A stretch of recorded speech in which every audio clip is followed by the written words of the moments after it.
Good afternoon, everyone. This is Dan Harrison, and I am coming to you today, part of our town hall. It is September 29th, and this is the day each week on Tuesdays that we dedicate to talking about things having to do with organizational policy and things that are happening with the pandemic. And the beginning when we started out hosting these, we had into the hundreds of people that were very concerned because, of course, it was all new and novel, and we were trying to figure it out. And since that time, our attendance has dwindled as people become more comfortable. And we're always asking the question whether or not the things we do matter still, and if people rely on them. And every time I feel like maybe we're going to cut back or eliminate one of our regular virtual sessions, something happens to make me think that it's good that we have it. So if you're out there watching, if you're connected today, if you're one of the people that have had some pretty stellar attendance to these virtual exchanges, thank you. Thank you very much. And thank you for your continued interest in NuPath. We hope that we're able to keep people informed, make you aware of the things that are happening, whether that be family members or staff, which is the communication is so critical. I'm trying to think what was going on last week, but we are going to take a quick look at the data, and then we're going to bring Dan Lannon on in a few minutes to talk with us about testing, which has become the talk of the day. But before we do that, we are now up to 9,415 deaths due to COVID here in Massachusetts, 131,000 confirmed cases. That 9,415 is up 282 from the previous week. That's high for a weekly increase. Number of deaths nationally, as we talked about last week, we tipped the 200,000 count. 200,000 was last week, and so we're up to 205,000, 7.19 million confirmed. That increase is 5,000 from where it was a week ago, still on the rise. And now over 1 million deaths globally, with 31.4 million confirmed cases, and that is an increase of 73,000 people. We know that people are continuing to get this virus, and it is continuing to wreak havoc on many families who are losing people that they love. 5,000 people dead that weren't dead 1 week ago. That's a lot of families. That's a lot of people. There's a lot of Americans that are having to live life without somebody that had been in their life a week ago. In Massachusetts, what we're going to look at is, in a moment, we're going to talk about this this idea of these heightened risk regions, or these areas. As we talked about some weeks ago, Massachusetts is very carefully surveilling what the number of cases as they're happening by city and town.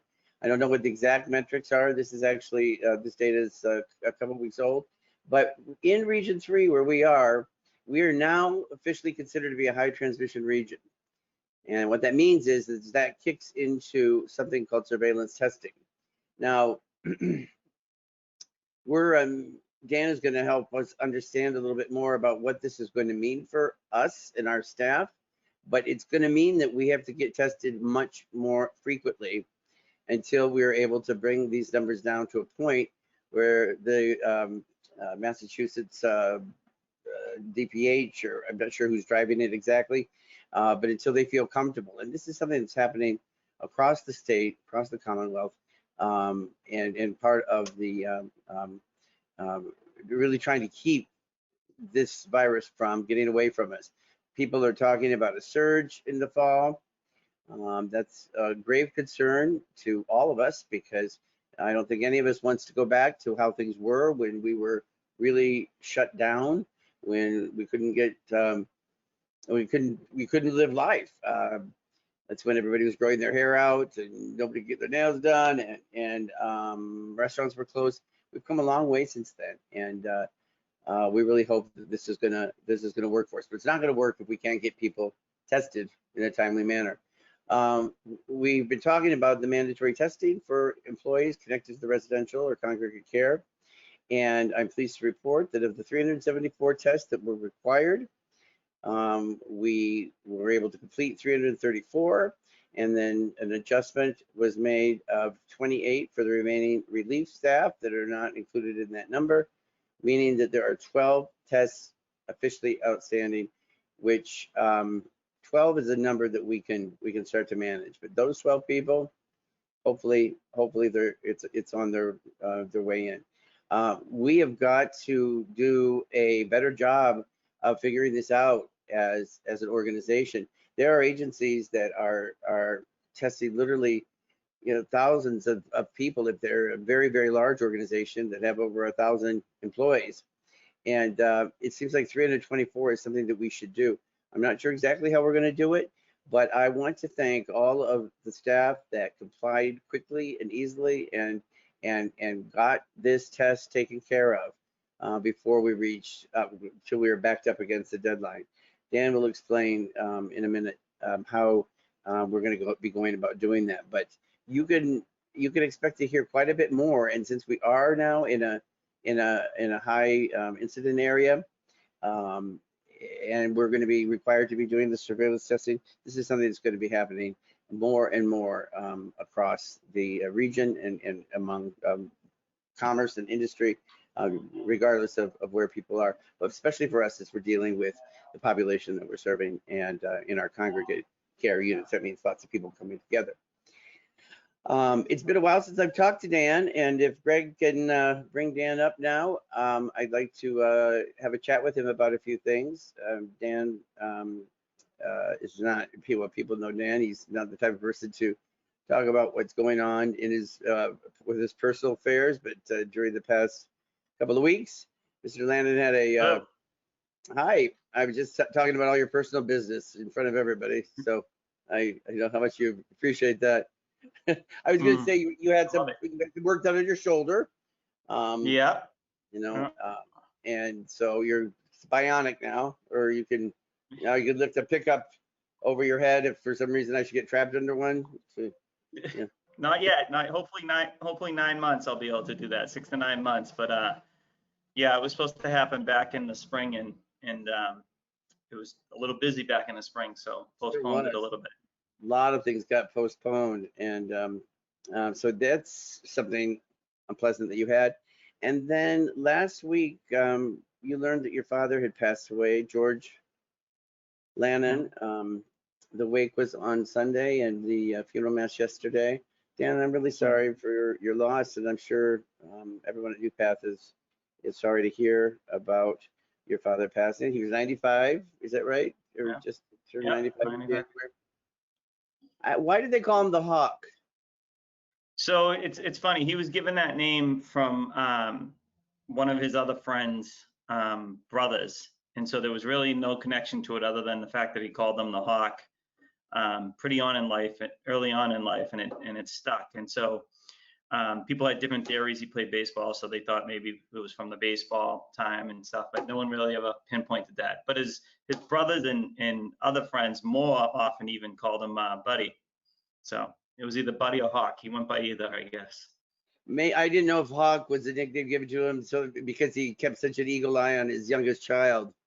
Watch that kid like a hawk, because he was up to no good. Yeah. So as you can imagine, my parents had me, and when they were advanced age, let's just say, and so therefore I don't know how well of an eye he kept on me and my growing up, but certainly he was a great dad, and they were great parents, and they had six other siblings to help with that chore. So that's why I guess I made it out alive, or made it this far, I guess you would say. Well, your mother and father there were just beautiful memories online on the book through the funeral home, and just so much outpouring of love, and people talking about your mother Fran and how you saw Manhattans listed several places. Mhm.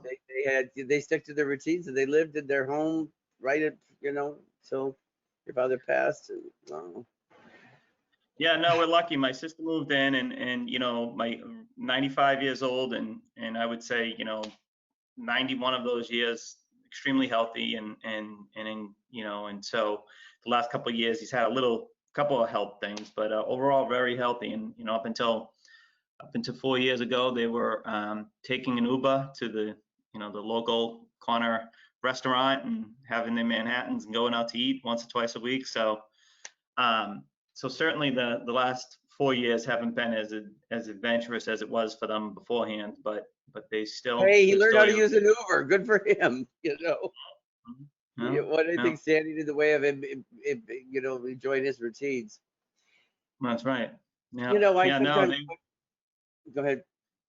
no. I was just gonna say they had we have so many nieces and nephews. I'm the youngest of seven, and so there was so many nieces and nephews that certainly kept them young, because they all sort of would just stop in anytime and always be engaging with them and willing to participate in anything they were doing. So Well, we're very sorry to hear it. Sometimes people, well, maybe they wonder, or maybe they think, I talk too much about, my mother or things that are going on in my personal life. And I think, I just think it's important that, we share. I mean, you're a normal, well, I would say normal guy, but, we're, we are not, any of us, no matter what position or where we are, immune from, you say, the vicissitudes of life, the pain and the sadness that you sometimes feel when you lose people. And, the loss that I've experienced in my life, it's made me feel like I can relate so much more to the kinds of things that staff face and go through. And it's just, I just think it's important that we, recognize and provide comfort and just acknowledge when, one of our fellow, our colleagues are, struggling or, going through something. I mean, life can be a bitch, excuse my French, but it's, it's for all the joys and happiness and, great heights that we feel. There's also, the valleys that we've talked about. But anyway, I'm glad, yeah, I'm glad he didn't suffer a long time, or that it went on a long time. But anyway, we're sorry for your loss. So you're back. You're frozen. Well, you're gonna, when you do unfreeze, you're gonna talk to us about this surveillance testing that we're going to be requiring, and what that's going to look like. I was on the ADDB call this morning at 9:30. I wasn't able to join the call with Kelly. I know you were, and at that point she was talking about um, us officially entering into this high transmission, officially part of the high transmission region. And so it's something that the DDS is got a plan for, it's got a protocol for, and we know that there's testing. Well, Greg's trying to get down and frozen. I'll tell you the little bit that I know specifically. But as most organizations are in the same boat that we are, and some have many more staff to test, it's becoming clear that as we go to this more of a frequent, expectation or testing more frequently, there were some parameters that were given to NuPath. Now we wanted to keep it within a certain price range because we're getting some reimbursement for the tests from DDS. And so that was one of the key things. Many organizations are doing, self-test kits so that people don't have to go off-site or go to the trouble of going to a different location. So I think what Dan had said to me before we started is that that our nursing department is going to be really leading the charge on this, and that the plan will be for them to, ostensibly come into the shifts when people are changing shift or beginning shifts, and do the swabs. And then there's a lab that's just, you know, not even a mile away that will be physically dropping, you know, the tips or swabs. That's the word I was looking for. Dan's back. So I know that it's going to be easier for staff that need to get the testing. Dan, we were just talking about the surveillance testing, and Kelly announced today that we had gone into that officially met the criteria. It looked like we were moving in that direction because of the high number of cases. And when I say high number of cases, it doesn't mean in the hundreds and hundreds. But it's an increase beyond what the department feels comfortable with in our region. Can you fill us in a little bit more on what it's all about? Dan, you're self-muted, Mr. Lannon. Thank you. Yeah, thank you. Yeah, so you're correct. It's what the department, you know, it goes by what Governor Baker puts out in the chat, you know, the numbers that you update us on, and it goes by region. And so we're primarily in Region 3, and it's for a 2-week period of time. So it doesn't sort of trigger the testing right away if it's just a, you know, a blip on the radar of a day or two or a week being very high. It has to be for a 2-week period of time. And so tomorrow actually is when it will hit that 2-week period of time. So that will trigger the surveillance testing that we'll need to do. So in order to do that, I started to say that we have ordered, or we're in the process of ordering these, you know, self-administered test kits that our nurses are going to be doing with staff. So how's that going to work? Correct. So right now, currently, Sharon Pitts has been trained, and she's having her nurses trained as well. And we'll be, what we're doing is setting up a schedule. I know there's a meeting after this and a routine so that they're able to go into the residential homes and get the staffs as much as we possibly can on shifts, and get everyone tested. We only have a 2-week period to do this.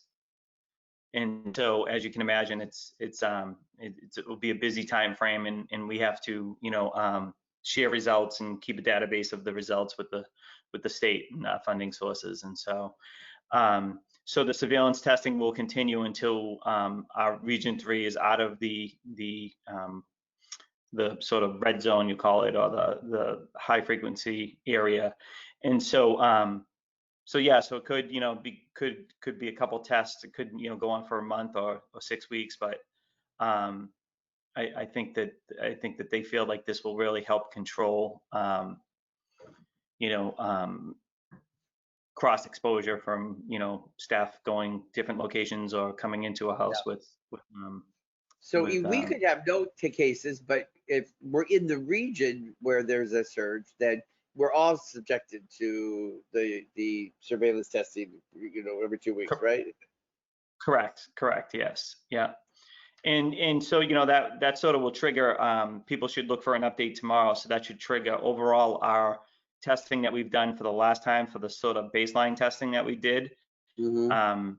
That period of time ends tomorrow, and there was still a few staff outliers that needed to be tested, and make sure their tests have been done. And so HR is working to get with them to make sure that they have gone for their testing. And then you know, we'll get an update tomorrow about the new surveillance testing and the procedure for that. And then we'll respond. We think we pretty much have our, you know, ducks in a row as of right now, but we'll respond as soon as we see their guidance and their final guidance on how they want to see the testing. So we had 389 odd tests or whatever staff tested. How many of those came back positive? Was it just the one, or were there more? Just the one. We did have at another time someone come back positive, but that was not. But that wasn't part of the test. Correct. Yes. Yeah.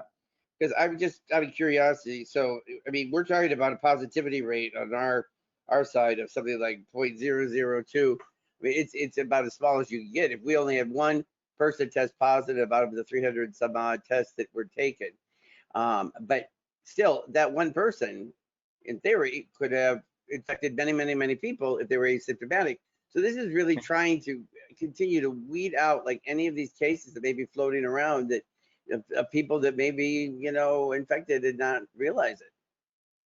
Yeah, no, and you touched on it in another town hall meeting that you have. That includes more than just the direct staff that are in the residential homes. That includes nurses. That includes, facilities management people. All of who anyone who that would IT, anyone who would have a need to go into the houses in an emergency or anything. We had to make sure was tested so that we'd be able to respond to those in the residential homes, and we'll have to do that as well for this testing as well.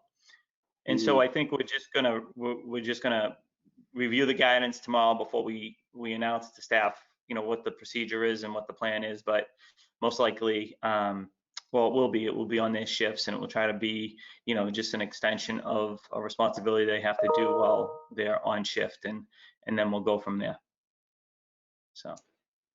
From the very beginning, I have said that I believe that having adequate, affordable, and quick testing was going to be key to us, managing this pandemic. And we've seen some, we've seen quite an improvement. There was hardly any test for it.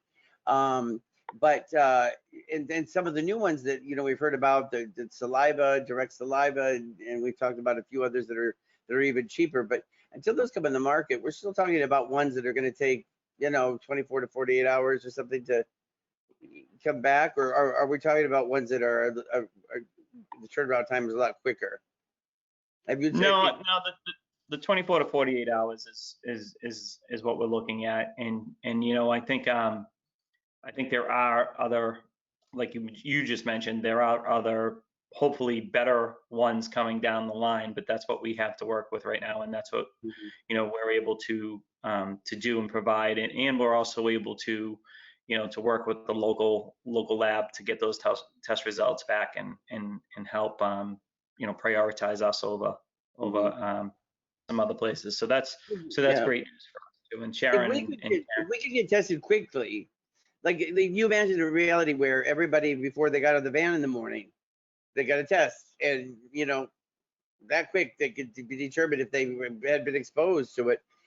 We could almost open back at full occupancy. If we could ensure if there was a test that was that rapid. But we may be some type of way from anything like that being available, or at least I know some of the colleges, and the names escaping me particularly, have employed that type of thing, and they have a test that they're able to do that with. And to be honest with you, I haven't read much on it lately, but that was about a month ago when the colleges started going back. That was a college that was in a phase 3 test of doing that, just to make sure that and that would change the game for everybody. You know what I mean? That would change the game for programs like us, the colleges, schools, everything. But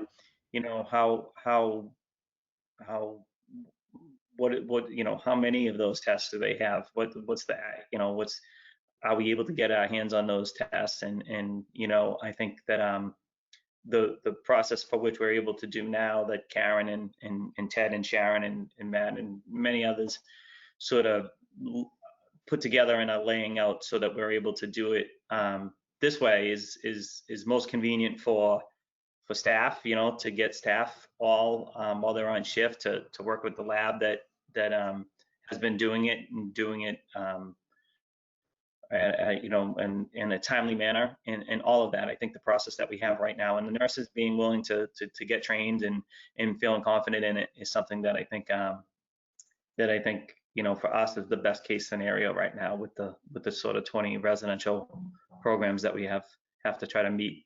And there is talk, as you mentioned, about what if there were these tests, the instantaneous results, that type of thing. There is conversation still about having everyone at day services as well tested. The state has not required that as of yet, but that is something that I think we're trying to prepare for, because we think that might be inevitable. That if you're in a region that is considered at a high frequency rate, then the day services are going to need to be tested too. And so So yeah, so it's just trying to keep up to date with that and trying to make sure that we're doing what we not only are asked to by the state, but we're also what we think is the best thing to keep our our individuals and staff and everyone the safest and healthiest. Yeah. You know. So that's testing. Last week we thought that you might be able to join us, and then obviously your father passed, and so we had a short one. But there was a mother who had apparently introduced a question that wasn't raised. I didn't see it, and I don't think Greg saw it for whatever reason. And this is her wanting to know about when the day hab programs are going to open, and I believe she was referring to the Westford. I emailed her back, and she emailed me afterwards, and I said that this week you'd be coming on, and I wanted to make sure that gave you a chance to speak to it, because I think you had told me that we might even be opening the space in Martin Center, which I wasn't sure if you had determined that or not, like maybe within the next couple of weeks. And so I didn't know how that was going to affect some of the other programs. But as we're trying to do this, we're still waiting for some clarity on how whether or not the funding is going to work for us at the day hab, especially at such low levels of attendance. We heard this morning on the ADDP call that there are some organizations that are they're just shuttering their day habs because of course we're talking about the reports that people are saying, whether that happens in practice or not. But there is a concern that organizations may just choose not to open their day habs, but that is not a decision we've reached yet. Is that right, Dan, or is there something more that we should? Well, I'll try to, I wrote myself a note or two because I feel like there were a couple questions in there at once. So Yeah. the first question is, the Westford location is open and the Westford Day Hab is open. And I think you misspoke maybe by thinking maybe the Martin Center. Oh yeah, the Martin Center. Yeah. So the Westford Day Hab is this person, her son attends the Westford program. So, Okay. but if he's not coming, then if he's in is it a transportation issue maybe that would be the cause? Correct. Yeah. Correct. So as of last week and what is in the works right now is phase 3 of what was our opening plan, where we were working with Mott to work with the residential homes that agreed, not our residential homes of other providers, if they agreed to allow their individuals to come back to program, because many of them have refused up until this point because of the funding question. They're having staff stay at home anyways. They're having staff stay with individuals whose families don't want them to go back to program. So therefore, they were not only staffing their residential home, they also then had to get individuals to programs, and it just wasn't physically possible for them. And there is a group of providers that have said, if I have staff staying at home to serve the individuals that families don't want them comfortably going in, I'd rather have the whole group stay at home so they don't have to deal with the dynamic of some going back and some not going back. And so it's a different situation for every agency. There's a couple of agencies definitively that said their people will not be able to return. Bridgewell, I don't think I'm saying anything out of school, but Bridgewell has said that their individuals that live at their residential homes won't be able to come back. And then, you have Communitas, which has said, those people can come back. And so it's different for every agency, but we wanted a list of people that were willing to come back so that we could start to work with Mott to get transportation for them. Because that really is still the biggest obstacle for people wanting to return.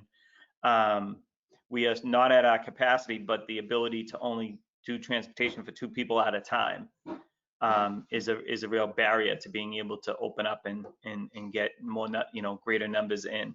And you're right, this morning, I think we talked earlier, this morning was quite concerning, and I think everybody's at a different place, and some people handle,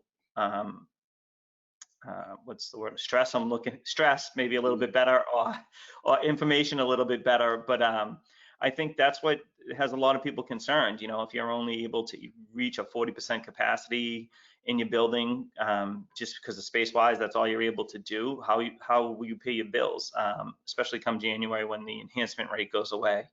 And so I think it's just all in stages, and our sort of focus right now is getting the testing set up for the staff in the residential homes, being prepared for the day services next, and then also, at the same time, work with Mott and the residential providers that want their individuals to come back to get them transportation.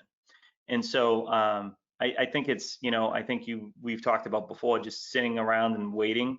I think we're definitely at a phase where it's constantly something coming down or changing or evolving, and we constantly responding to those changes and trying to meet the needs of everybody. And sometimes it's just a waiting game, and I know that that's the hardest part for families and planning and doing that. So, but I do also know, I know I received an email on it, and something that we're in the process of sort of vetting out right now is at the residential homes. As you know, we've been having families visit and individuals be able to go home and stay with those families. Yeah. And there's a process for that we set up and everything. And so now we were given guidance by the department that that family members will soon be able to be coming into residential homes, and it will be up to the residential providers to dictate that procedure and process, and if they're willing to do that. And there is a great, as you can imagine, you on the call, a great disconnect between some providers wanting to do that or how they're going to do that, or it doesn't have the space to do that. And so so we're still, I guess I'll respond here like I did in that email, which is we will still, we will look at the guidance, and then we will figure that out, and we will certainly communicate that to everyone. And so I think that's going to be the, whatever keeps our individuals and staff and everybody the safest and helps meet the needs of the parents will be our goal. And that's how it's been, everything we've talked about and everything the team talks about continuously. Yeah, and I think it's important that that families understand that obviously the reason that any additional restrictions that could be placed on in-home family visitation that we might levy is simply to protect everybody from possibly transmitting or being a victim of this. Of course, families say, well, the staff are coming in and out every day, but now we can say the staff have all been tested, and we can confirm that, and we've got proof of that. Now, obviously, somebody got infected since, but we're going to be doing it every 2 weeks. It's probably a pretty good bet that the staff are negative, that are working with the kids. We can't say visitors that come in and that we don't have them tested. Yeah, I guess also to interject just one more thing to that, the guidance is such that one family member maybe will be able to come in at a time, or stay for a limited period of time. Will they be able to share a meal? All little things that I think is something that we have to make sure, that might work at one particular home because it's a newer home and it's a larger home and it has sort of a finished basement or a finished area where someone could sit. We certainly don't want it to infringe on the other 4 residents while the visit is going on, and certainly scheduling of that. I think we heard the frequency at most could be once a week. And so we're just gonna look at that guidance in depth and try to really set up for what we think we can do and sustain. And I think it's going to be different for each family member. One family member is reaching out to me just saying, I need to get in there and just look at the clothes. I want to make sure they have, the clothes for the season coming up, and you know what I mean? And updating and all of that. And so everyone is going to be a little bit different. And so I think there's things we can help to assist to meet what that parent's need is or that family member's need is at the time. And that's why I think even though we might not be able to say, hey, we can do this on the first day the guidance is out, I think we'll be able to do it at much more efficient and smarter, where we'll maybe plan it during an activity that the group is going to do, so that we're not inhibiting that other group and stuff. So I think we really got to do some planning around that. Yeah. So it's not that and I understand this only too well because of my mother being sort of quarantined for so long, and me not being able to get into her room to do all kinds of things I would normally do. It's hard to see the staff doing them for her, or they don't do them at all. I can see why parents want to get in and go through the clothes and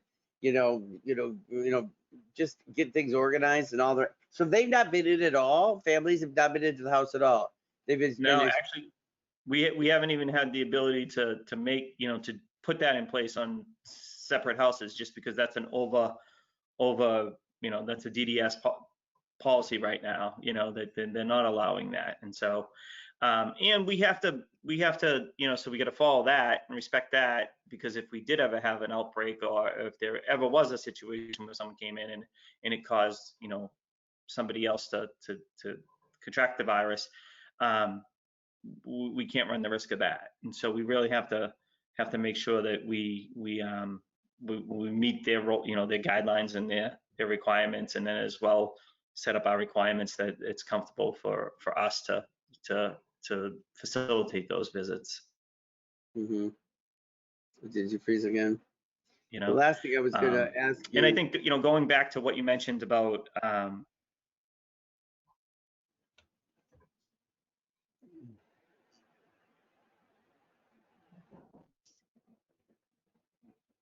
is it going to come back? Quite a cliffhanger there.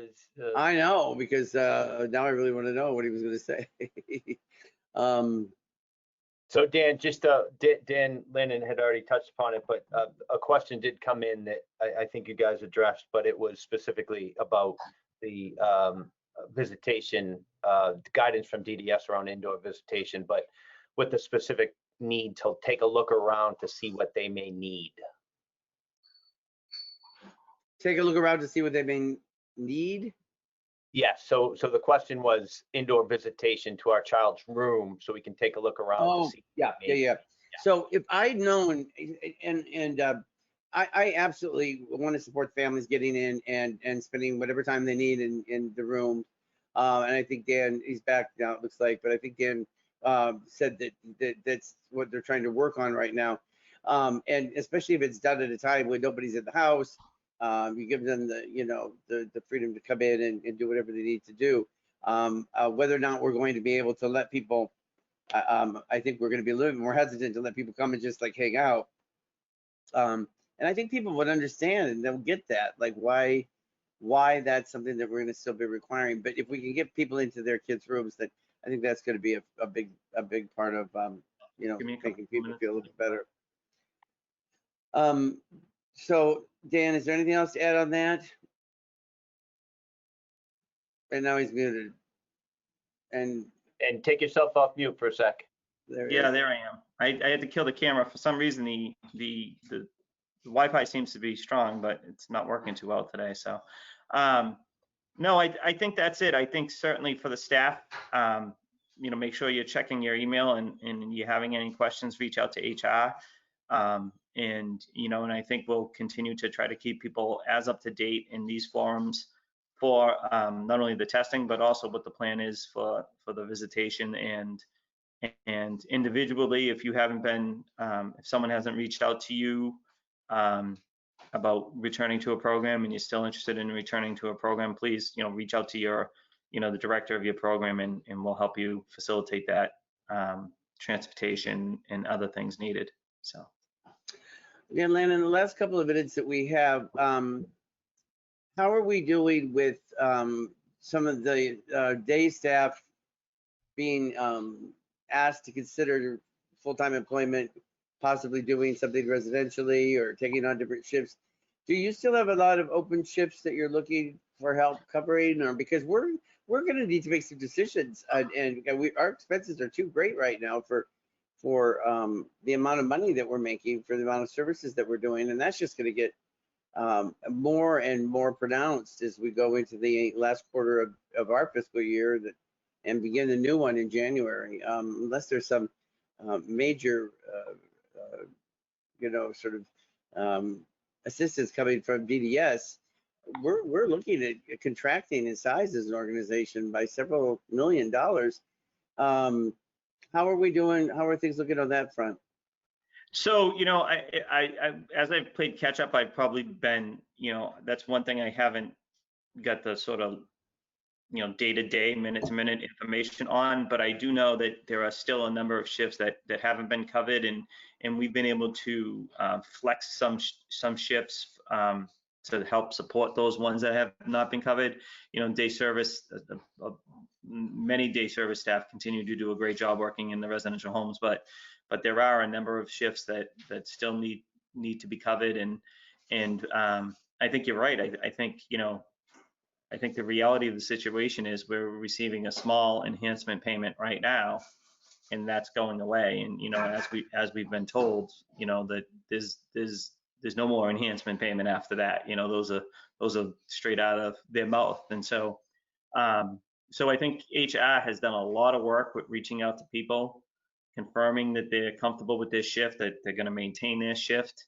And then we've also done a lot of work with identifying those positions that we didn't want to fill right now that might have been vacant, and to try to move some people who have not necessarily had residential responsibilities, but to work in the residential homes and take on those responsibilities. And the toughest part is, and the question that gets asked regularly is, well, how long will this be? Right. And if we tried to answer those questions back in May, right, people used to ask us the same thing. Oh, I'll do this for a little while. I don't know how long this is going to be. We don't know how long it's going to be, but we do know that, as you said, coming into what they consider is a time that there could possibly be a spike, and also we're coming into a time where, the weather's changing. People are able to get outside a little less, and we just want to really make sure that we're following, wearing a mask, keeping social distancing, practicing all the things that have worked to sort of control the virus now, and just and try to just encourage staff that this is a good option for them, because as you said, we are going to have to make decisions that options aren't as good. So well, certainly some continued unsettled times, even if there is a vaccine by, let's say, November, beginning of November, it could, many experts think it could take 6 to 12 months for the majority of the population to even have access to it.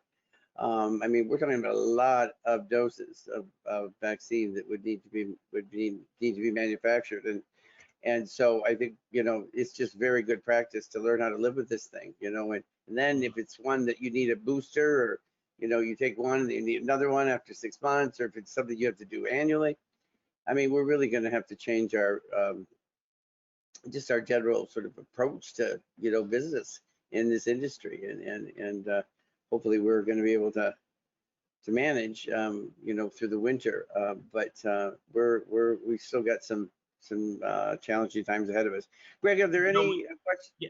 If I could just, I know we're wrapping up, but if I could just expand one thing on that. We've talked about it separately, and I think it's important, and I know you've sort of talked about it in other forums, and talk with families and staff about it, but the reality of the situation is that virtual programming, for which Mass Health and DDS was very against, earlier before COVID, they have now, wrapped their head around it, found a way to manage it, and, see it as it brings great value.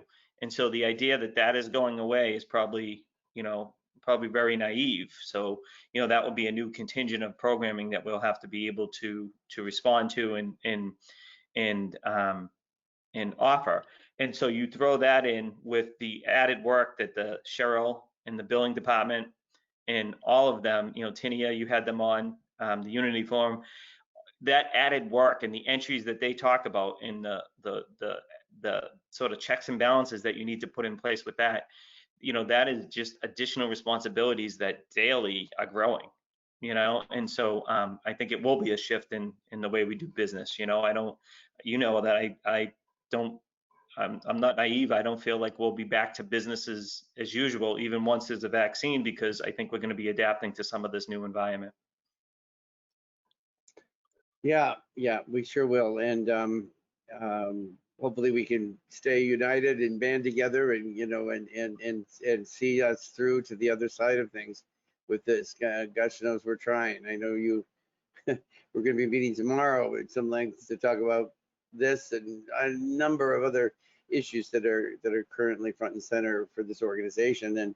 And we sure need staff to be, well, let me put it this way. Staff that wish to continue employment with NuPath need to be as flexible as they possibly can be as we go forward. I've said that already. And so I would hope that staff have, you know, done the due diligence of thinking about, you know, considering something else if they're interested in, because yeah. Anyway, that's all I'm going to say right now. All right, Right. Greg, are there any questions before we? No, that was it, guys. Thank you. All right. Well, Dan, I'm glad you're back, and we'll. Yeah, We'll no, and I guess I should have said, and it's when my camera died, you know, I just wanted to thank everyone. Many people have reached out to me. They've texted and emailed and left voicemails and you know, came to the services. And I just want to say thank you to everyone for all their support and you know, kind words and gestures over the last week or so. You know, it means a lot. And so I truly appreciate it. You know, I love talking about myself, so it has How's made your it even. mother doing? It must be. She's doing well. You know, I think yesterday was the funeral mass, and I think it really is sinking in now. And my mother's a very social person. She's not quite as old as my father. My father was 95. My mom is 88, and so, but still, you know, the current crisis, which doesn't allow her to do her regular activities, is certainly put a damper on things for her. But she, you know, she's been resilient, you know, and so she said she's doing good, and she you know, everyone keeps checking in on her, and I think that now more than ever we have to do that more often, you know, because my father's not there for her to have that check-in. So Yeah, we said at the when I saw you at the wake on Sunday, you were saying that you just feel like, you know, with COVID, it finally started to get to your father, just his overall kind of, and at first I thought that maybe he had gotten COVID and I didn't realize it, but you were talking about the burden that this pandemic has put upon us. So many people that have been trapped at home have been, you know, their lives even further diminished than maybe what they had been before. The loneliness, despair, the anxiety. You know, this is not something to you know, to diminish the kind of impact it can have. And I thought that was just an astute like observation that just because somebody maybe is not exposed to the virus and may not die from it, there are, you know, many ways that this has had a detrimental effect on the psyche of this nation and of so many people. And you know, it's just it's a lot, yeah. isn't it? Yeah, no, I do. I said that to you the other day, and I've said it to a bunch of people. I do firmly believe that. I believe, you know, mental health wise, in the last 6 months, he aged probably an additional 5 years, you know, just because I do think that the overload of information for certainly that generation, and the inability to do everything that they've been doing for 90 plus years, just eventually, and you know, not to see, you know, that we weren't allowed to go in his house, and so, you know, to see, you know, his loved ones and from outside a screen door or outside a window, and you know, certainly wasn't the way he lived his life, you know what I mean? So the last 6 months, I think, just really took a toll on him with that. And you know, physically wise, he was in Leahy, vitals were coming back very strong, oxygen level, everything, you know, the procedure that he was going to go in for was going to help maybe alleviate some of the trouble he had breathing, but overall he was getting the oxygen. And so and I just think eventually he just, you know, he just said, I'll go through this, but I'm not willing to go through this during this time. So, you know, so that's the way I look at it. Yeah, there's been a lot of losses to this whole thing. All right. Well, Dan, thank you very much, and we'll talk to you soon. Okay. All right. Thank you very much. Take care, everyone. Bye-bye. Bye-bye. All right. Well, it sure is nice to have Dan back. I miss him when I don't see him. So Thursday is our Unity Forum, and we are going to be examining another part of the organization. I'm not going to tell you what, so I hope you'll tune in. It's going to be a good time. And I'm just trying to think if there's anything I wanted to mention. No, that's enough for now. All right, guys, if you're one of those 12 people that didn't get tested, shame on you. Go get tested. Hopefully the tests are coming in. 12 people. We got to have 100%. Otherwise, you're going to be suspended. You know that already. And going forward, I really want to know those staff that are, responding. Even if we have our team coming, the nurses coming to the programs and administering the tests on site, it's still going to take the cooperation of the entire NuPath entity. So let's start shifting our brains to consider and to accept this new reality that we find ourselves in, that mandatory testing. And I hope that it goes smoothly and that everybody is 100% cooperative. All right.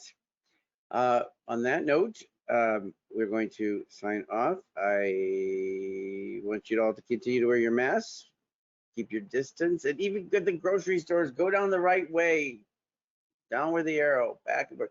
Don't let everything fall away just because some people are doing it.